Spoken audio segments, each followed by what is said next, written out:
सत्याचा शोध, जनतेचा आवाज आणि अन्यायाविरुद्ध निर्भीड लढा. अन्यायाविरुद्ध निर्भीड पत्रकारिता, खरा कायदा.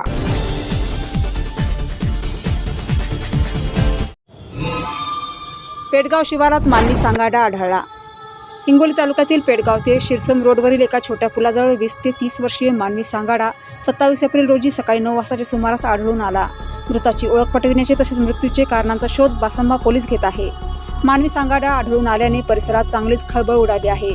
हिंगोली तालुक्यातील पेडगाव ते शिरसम रोडवरील एका छोट्या पुलाजवळ रोडच्या खाली 20 ते 30 वर्षीय व्यक्तीचा सांगाडा असल्याची माहिती पोलिसांना मिळाली होती. त्यावरून सहाय्यक पोलीस निरीक्षक विकास आडे, पोलीस उपनिरीक्षक संदीप जमादार आदींच्या पथकाने घटनास्थळी धाव घेतली. यावेळी पोलिसांना मानवी सांगाडा आढळून आला. सांगाड्याच्या अंगावर एक काळ्या रंगाची अंडरवेअर व हातात स्टीलचे पांढरे गोलकडे आढळून आले. आढळून आलेला सांगाडा कुणाचा आहे आणि त्या व्यक्तीचा मृत्यू नेमका कशामुळे झाला याबाबत अद्याप कोणतीही माहिती समोर आली नाही. सांगाड्याची अवस्था पाहता हा मृत्यू बऱ्याच दिवसांपूर्वी झाला असावा असा प्राथमिक अंदाज वर्तविण्यात येत आहे.